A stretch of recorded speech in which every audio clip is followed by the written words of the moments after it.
Recommendation এমন একটা system চাই যেখানে আমি যখন খাবার কিনবো, পানির বোতল কিনবো, আমি মাইক্রোস্কোপ নিয়ে এটা চেক করব না। এই বিধিমালা হওয়ার পর আসলে কি হয়েছে, কিছু কথা আসছিল যে এই একটা প্রথম ওনার কথাটার উত্তর দিয়ে নেই যে উনি বলছিল যে লেখা আছে 200 গ্রামের নিচে কোনো সীমাবদ্ধতা নাই।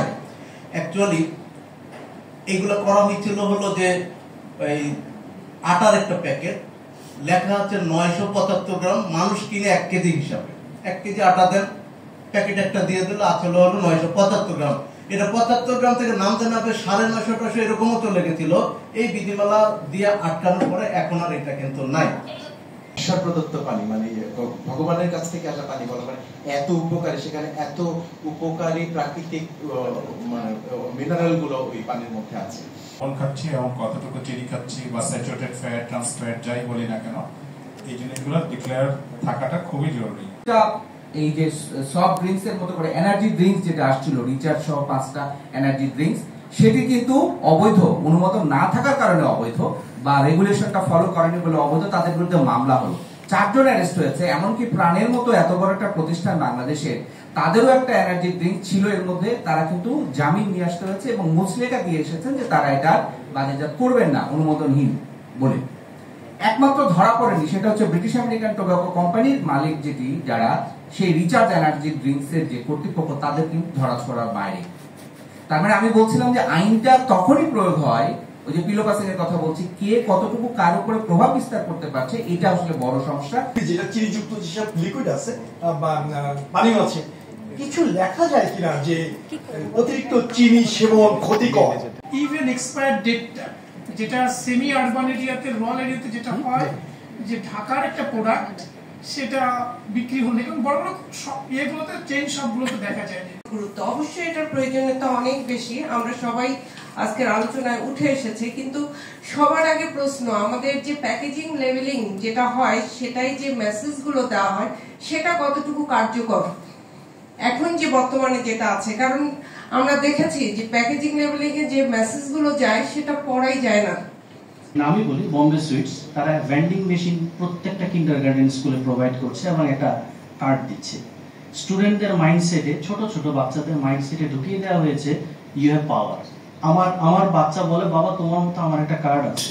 বলছিলেন যে ক্যাটাগরি ওয়াইজ ট্যাক্স, আসলে এটা খুব প্রয়োজন। কারণ আমার খাদ্যদ্রব্যটা আসলে কতটুকু মানুষের নিড, আসলে কতটা নিত্য প্রয়োজন বা এরকম ভাবে দেখে, এবং খাদ্যটা আসলে কতটুকু নিরাপদ। আমরা উপজেলা লেভেলে ওনারা একজন দায়িত্ব আছে, ওনারা মাঝে মাঝে মনিটরিং করতেছে যে এরকম মনিটরিং সিস্টেম অনেক জাপানে আছে। তো তারপরে এখন জাপানে আলেরজি এরকম অ্যালার্জি আছে, অনেক আছে, এই জন্য চিংড়ি আছে কিনা, সই আছে কিনা, এরকম এটাও এরকম দেখতে হবে, এরকম নিয়ম আছে। তো আমি মনে করি যদি বাংলাদেশে এরকম রাবেলিং আরো স্ট্রংলি করতে পারে, তাহলে মানুষের স্বাস্থ্যটা প্রত্যেক করতে পারে, মানুষকে এরকম সিলেকশন করার অপশনটা দেওয়াটা মনে হয় এই আমাদের একটা দায়িত্ব। Thank you. এখানে আমরা এই যে আমাদের এক ভাই বললেন যে মোবাইল কোড করে ভোক্তা, আপনারা খুব খুশি হয়। ভোক্তায় কিন্তু এই ক্ষমতা ওইভাবে দেওয়া হয়নি। এখানে হলে ভোক্তা, অর্থাৎ উনি তার অধিকার সংরক্ষণ করবেন, উনি যে অভিযোগ করবেন যে আমার এইখানে এখানে প্রতারিত হচ্ছি, ব্যবস্থা নেই, কারণ ভোক্তা এসে ওই একটা অংশ কিন্তু ভোক্তাও পাবেন, যিনি অভিযোগ করবেন তিনিও কিন্তু ওয়ান ফুড পাওয়ার কথা। আসলে হলো স্লো ফুড থেকে আমরা এখন প্যাকেট ফুডে চলে আসছি, বিধায় কিন্তু আজ এতগুলো কথা বলছি। কখনোই বিশ্বাস করবো না যে মোড়কে যা লিখে আছে তা ওই জায়গাতে আছে কিনা, আর ওই ইয়ারাও জানে যে পিপলরা বিশ্বাস করবে না। তা আমাদের ভিতরে অনেক ফলস ইনফরমেশনও যায়। যে ইন্টারন্যাশনাল ডকুমেন্ট গুলো রয়েছে, যেমন ধরেন যে international declaration of human rights 1948, তারপর ধরেন যে international Covenant on social and economic rights, এবং এছাড়াও যে বাংলাদেশের যে সংবিধান, এই সংবিধানে কিন্তু আমাদের সুস্পষ্টভাবে বলা রয়েছে যে রাষ্ট্র জনগণের স্বাস্থ্য সুরক্ষার জন্য প্রয়োজনীয় ব্যবস্থা গ্রহণ করবে, সেটি হলো যে নিউট্রিশনের জন্য ব্যবস্থা নেবে।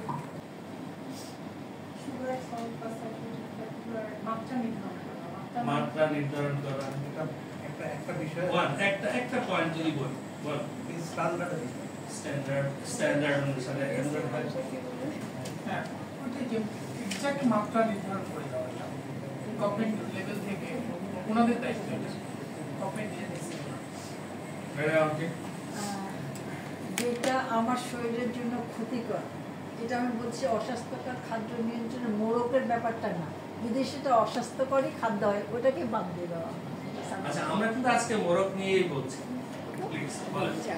আমার যেটা সেটা হচ্ছে যে আমরা যেরকম তামাকজাত পণ্যের ক্ষেত্রে লিখে দেই যে সংবিধিবদ্ধ সতর্কীকরণ, ধূমপান স্বাস্থ্যজনিত ক্ষতি, এরকম লেভেলে প্যাকেজিং এর ক্ষেত্রেও আমরা এরকম করতে পারি যে চিনির মাত্রা থাকার কারণে এটা অস্বাস্থ্যকর, এরকম আমরা যদি রেড মার্কিং করে ওখানে যদি প্যাকেজিং এর ক্ষেত্রে দিই, কারণ আমাদের তো আসলে এটা পড়ার মতো সময় থাকে না বা আমরা অনেক সময় বুঝিও না।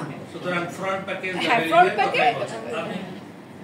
আমার কথা একটা যে একটা প্রপার আইন দাঁড়া করান যেখানে আমাদের রাইট গুলো প্রপারলি ইয়ে হয়।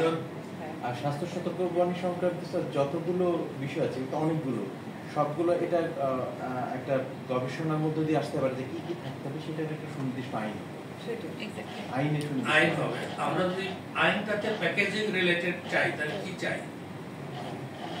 That's my question. Is it traffic light? Sir একটা সাইনেজ লাগবে, সাইনেজ কিন্তু জরুরি। রিসার্চ আলটিমেটলি আমরা ওটাই চাই, তাই তো? এবং সেই ট্রাফিক লাইটটা কিভাবে নির্ধারণ হবে, ওই যে কি পরিমাণ দরকার সেটা নিয়ে গবেষণা দরকার, আলটিমেটলি এন্ড প্রোডাক্ট হিসাবে, এন্ড লাইন হিসাবে আমরা চাই যে সেই ফ্রন্ট প্যাকেজ